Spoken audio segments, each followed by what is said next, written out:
What is up, guys? It is the Bluebloods here, man. We got one of our biggest interviews to date here, man.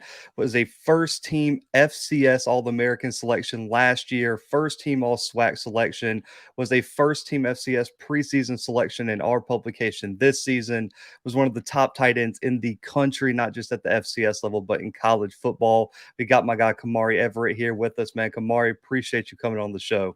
I appreciate you for having me, brother. Hey, absolutely, man. So let's go back to your high school recruitment a bit, man. You were one of the top players coming out of the country, held offers from multiple top Power Five programs. For you, what was that recruiting process like? Who was recruiting you the hardest? And looking back, what were just your overall takeaways of coming out of high school, man? So my top three colleges was Auburn, Georgia, and Louisville.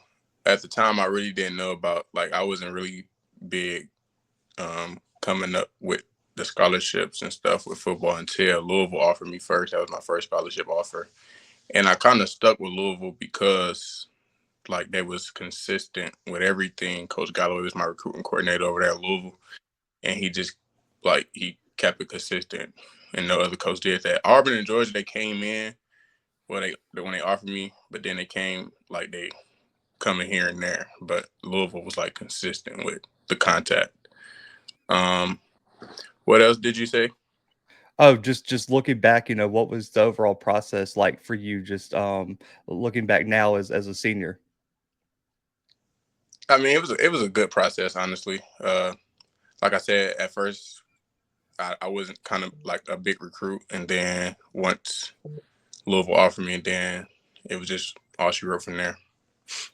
Man, for sure. And, being an Auburn alum, listen, looking back at our tight end situation, we definitely still could have used you even today, man. But, looking at your Louisville career, you came out and immediately were able to make an impact on the field. I believe you saw 17 games of action just your first 2 years, scored 2 touchdowns in the season opener against Alabama.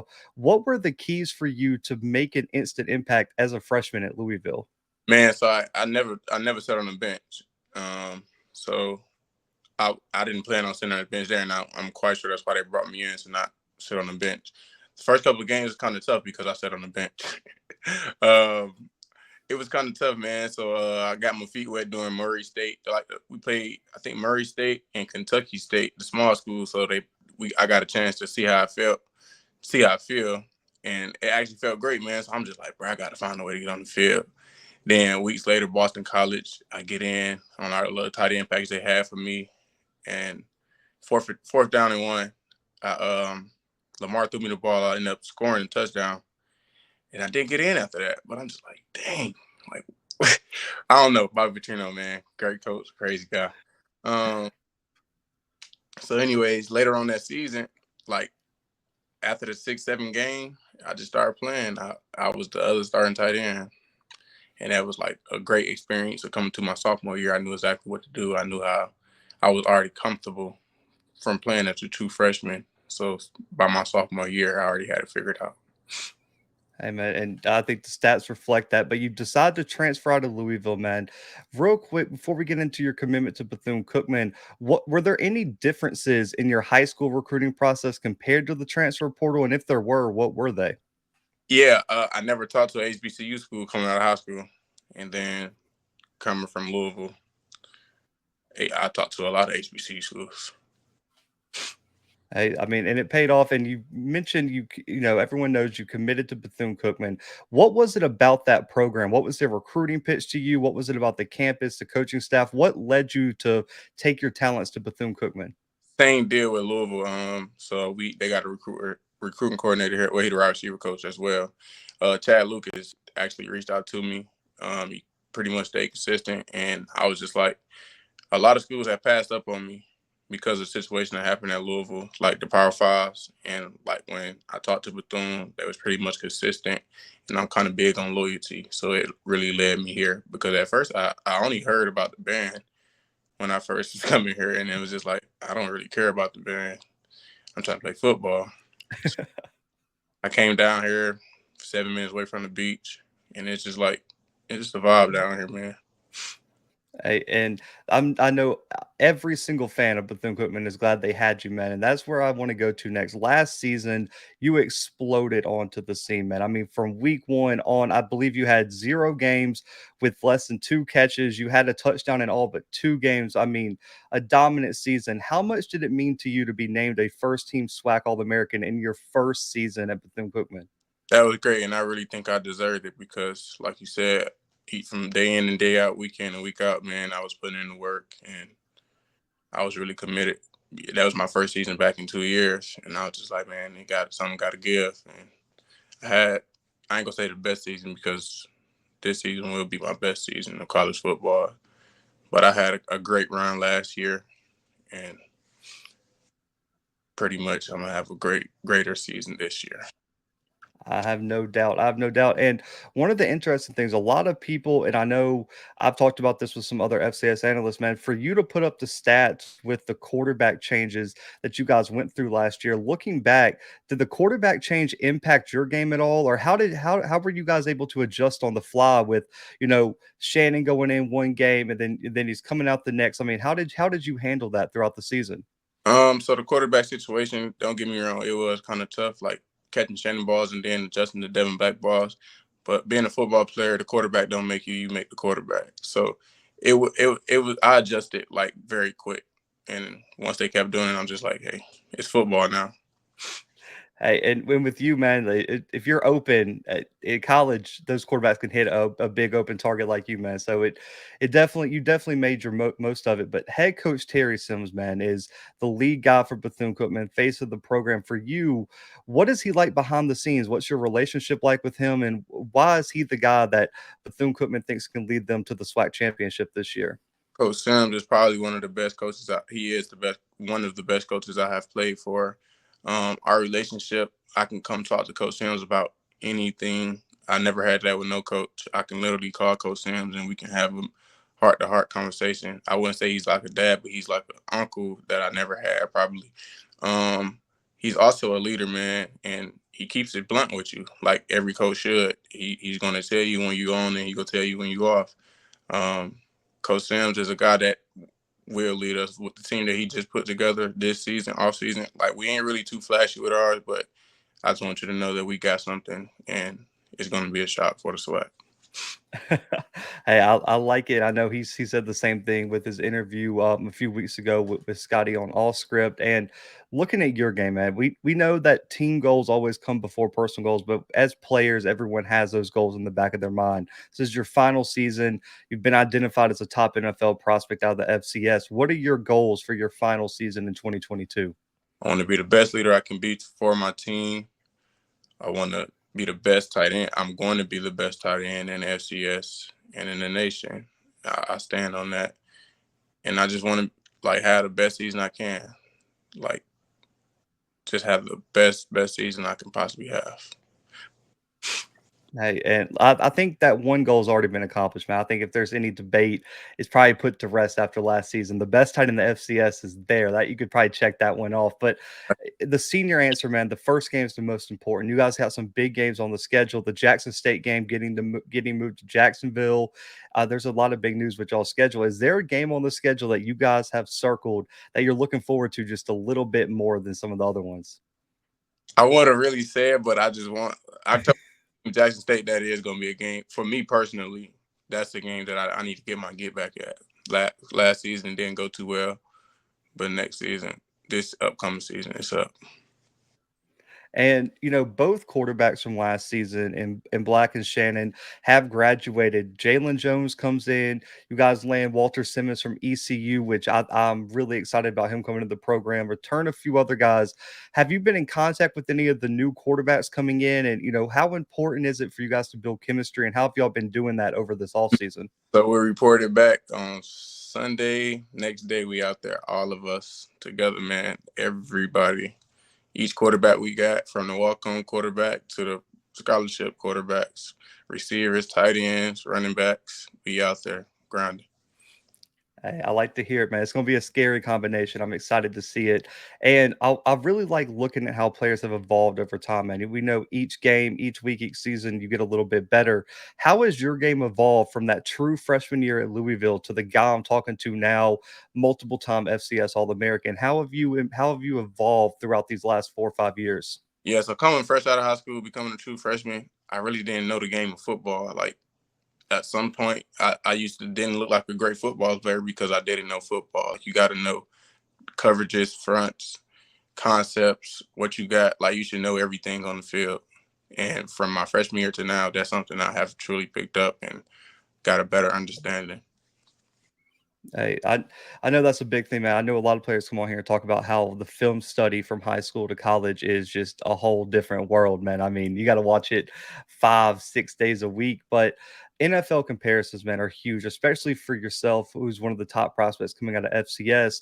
Looking at your game personally, which NFL player do you feel like your game models the most? Darren Waller, no doubt. I was about to say it has to be Pitts or Waller. That's those are the two I always use on the show, man.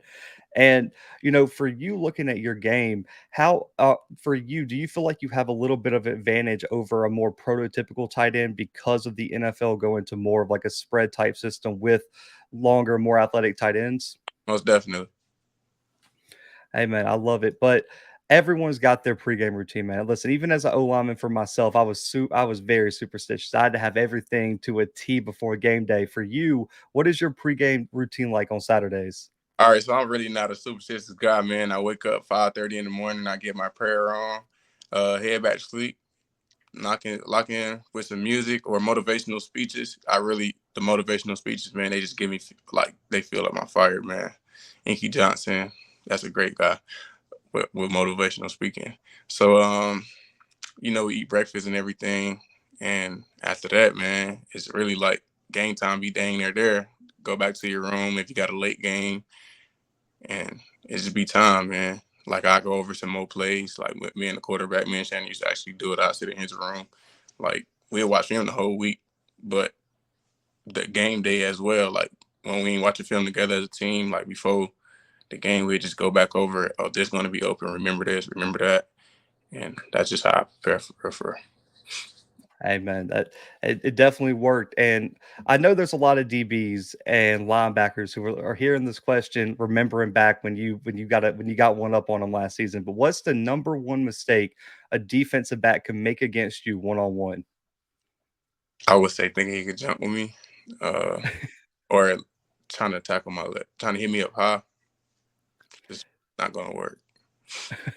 Well, there's not many guys who could compete with the height, man. So I definitely hear that. And DBs, man, I'm talking about every tight end, every wide receiver we've had on the show says, man, DBs are always the one to start the trash talking every single game, every single time.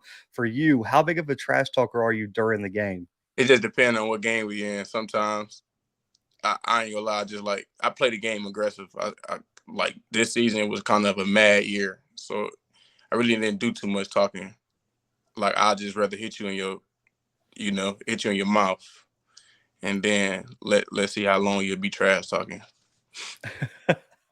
Hey, man, I like it. On the flip side, everyone always, for some reason, loves this question. Who was the biggest trash talker on Bethune-Cookman last year? Probably Ontario Johnson. I had a feeling, man. I had a feeling you could that's picked up on film too, man. You could just always see him going. But looking back at your career, man, what was your welcome to college moment where on the field you were just like, man, this is different? Oh, Boston College. Well, not Boston College. He was in practice actually. John Gennard. He played for the Houston, Texas. And don't get me wrong, in high school, blocking was easy. This guy used to just destroy. I'm like, oh man, like I gotta learn how to block. I gotta learn how to do the techniques because it's more than just blocking the guy. You got to learn the techniques of blocking. And he actually got me better, made me a way better blocking tight end because John used to just 100% motor every day at practice. And that dude's different too. That Yeah. guy's got so much talent. And in the SWAC, man, we'll keep it in the SWAC because I know a lot of people on the channel are curious about this. Who were some of the best defensive players you had to go up against last season? I can't really name them player for player, but the best defense for tough physical. They ain't even in the SWAC. They in the MEAC. South Carolina State was the best defense. Oh, I think we saw that in the Celebration Bowl, man. That Yeah, team got after it. I love that team. I made a lot of friends after that game. That's what's crazy. And I believe I believe you guys got them again this year too. So Second game. that's gonna be a huge game, man. I'm excited to see it. And we know what the narrative is, man. Us covering FCS football, you playing FCS football. The narrative going in the NFL draft is that FCS players are consistently underrated, overlooked. What is your response to those critics who say, man, we can't give him this grade because he plays in the FCS, or might be overlooking you coming out of the FCS? I mean, honestly, talent is talent. As you see, when I was at Louisville, I was doing what I was doing, and now I'm here. I can still do what I'm doing. Talent is talent. A baller is going to be a baller, so you can't just overlook and say, "Oh, he plays at HBCU and he's going against this talent." It's not necessarily true. You see, the guys like Darius Leonard. Look at him; he came from HBCU, balling out. It's a lot of HBCU guys that can play on that Power 5 level, just probably didn't get the opportunity, or a lot of Power 5 guys that played at a Power 5 level that's playing at FCS level now. So it's just like you can't say you can't what they can't do.